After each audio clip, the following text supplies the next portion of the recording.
Magandang hapon, ngayon ay February 22, 2026 at narito ang update ukol sa magiging lagay ng ating panahon. Sa ngayon, wala tayong minomonitor na bagyo or low pressure area sa loob at labas ng ating area of responsibility, ngunit maulan na panahon pa rin yung mararanasan sa malaking bahagi ng Visayas at Mindanao. Makikita po natin dito sa ating satellite animation na meron pa rin mga convective or makakapal na kaulapan na umaabot sa malaking area ng Visayas. Itong mga cloudiness na ito ay associated sa shear line kung saan ina-expect pa rin po natin yung maulan na panahon sa malaking area ng Visayas, maging dito din sa Masbate at Sorsogon at sa area din po ng Romblon, dala ito ng shear line. So posible pa rin po yung katamtaman hanggang sa paminsan na mga malalakas na pag-ulan. And also makita din natin dito sa area naman ng Mindanao na may mga makakapal din na kaulapan na may kita dito sa ating satellite animation. Ito naman ay dala ng easterlies and ina-expect din po natin ngayong gabi mataas din yung possibility ng mga moderate to at times heavy rains sa buong bahagi ng Mindanao. Kaya naman pag-iingat po para sa ating mga kababayan sa posibilidad ng mga pagbaha at pagguho ng lupa. And also dito naman sa malaking area ng Luzon ay apektado pa rin ng amihan or umiiral pa rin ng amihan. Ina-expect pa rin po natin magiging bahagyang maulap hanggang sa maulap yung ating kalangitan. Posible pa rin yung mga light rains lalong-lalo na dito sa nalalabing bahagi ng Bicol region, maging dito din sa area ng Quezon. At para naman sa maging lagay ng ating panahon bukas, araw ng Lunes, may mga scattered na pag-ulan, pagkilat at pagkulig pa rin na mararanasan dito sa may Catanduanes, Albay, Sorsogon, Masbate, maging sa area din ng Romblon. Dala pa rin po ito ng shear line. Less na po yung mga pag-ulan natin, but posible pa rin yung paminsang mga malalakas na pag-ulan, kaya muli, doble ingat pa rin para sa ating mga kababayan. Samantala, magiging maulap din yung ating kalangitan dito sa nalalabing bahagi pa ng Bicol region. Dito din sa area ng Quezon at nalalabing bahagi ng Mimaropa at possible pa rin po yung mga light rains na dala ng amihan. Sa nalalabing bahagi naman po ng Luzon, kasama na dyan yung Metro Manila, magiging bahagyang maulap hanggang sa maulap po yung ating kalangitan. Possible po na bahagyang malamig pa rin yung panahon na ating mararanasan, ngunit sa madaling araw na lamang at meron pa rin pong possibility ng mga isolated na mga may hinang pagulan or pag-ambon na dala ng amihan. Agwat po ng temperatura dito sa Metro Manila ay mula 22 to 31 degrees Celsius.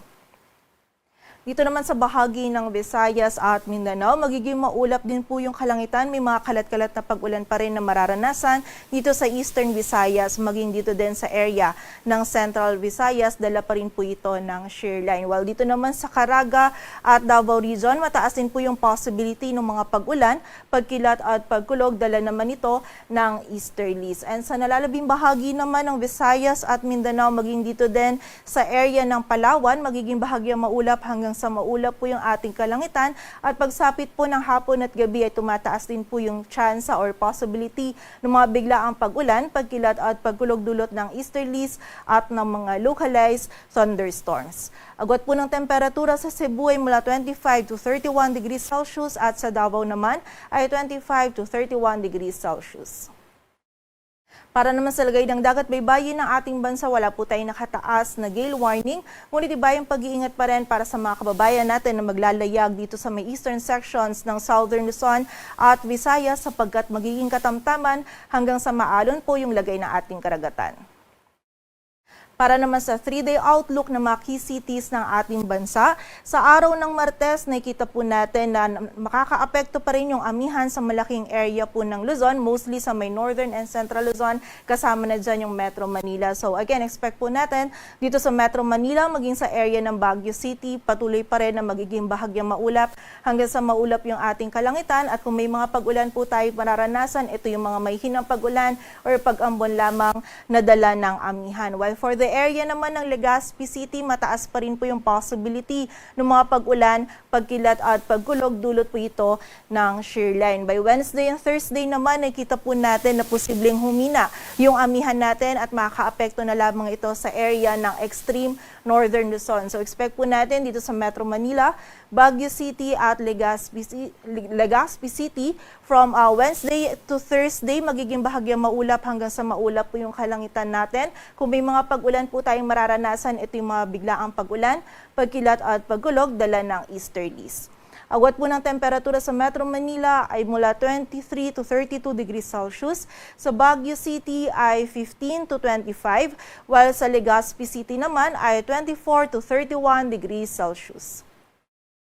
Dito naman sa bahagi ng Visayas, partikular na yan sa Metro Cebu at Iloilo City, from Tuesday to Thursday po, less na po yung mga pag-ulan natin. Ngunit pagsapit ng hapon at gabi, tumataas po muli yung chance or yung possibility ng mga biglaang pag-ulan, pagkilat at pagkulog-dulot ng easterlies at ng mga localized thunderstorms. While sa area naman ng Tacloban City, by Tuesday, mataas pa rin po yung possibility ng mga pag-ulan dala ng shear line. Ngunit by Wednesday at Thursday, kung meron man po tayong mga pag-ulan na mararanasan, ito yung mga biglaang pag-ulan na lamang na dala ng easterlies.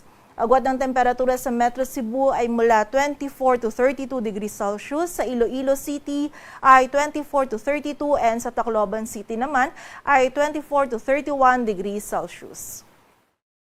Sa area naman ng Mindanao, partikular na po yan dito sa may Metro Davao, Cagayan de Oro City at Zamboanga City. From Tuesday to Thursday, magiging bahagyang maulap hanggang sa maulap po yung ating kalangitan. Ngunit pagsapit pa rin po ng hapon at gabi, tumataas po muli yung possibility ng mga biglaang pag-ulan, paggilat at pagkulog-dulot ng easterlies at ng mga localized thunderstorms. And during severe thunderstorms po, posible pa rin tayong makaranas ng katamtaman hanggang sa mga malalakas na pag-ulan. Kaya naman doble ingat pa rin sa posibilidad ng mga pagbaha at pagguho ng lupa. Agwat ng temperatura sa Metro Davao ay mula 24 to 32 degrees Celsius, sa Cagayan de Oro City ay 23 to 30 at sa Zamboanga City naman ay 25 to 33 degrees Celsius. Dito sa Metro Manila, ang sunset natin ay mamayang 6:02 p.m. at ang sunrise naman natin ay bukas ng 6:16 a.m. Patuloy po tayo magantabay sa updates na ipapalabas ng Pag-asa. Para sa mas kumpletong impormasyon, bisitahin ang aming website, pag-asa.dost.gov.ph. At para naman sa mga heavy rainfall warnings or yung mga thunderstorm or rainfall advisories na pinapalabas ng ating mga regional offices, bisitahin ang aming website, panahon.gov.ph. At yan po muna ang latest dito sa Weather Forecasting Center ng Pag-asa. Grace Castañeda, magandang hapon po.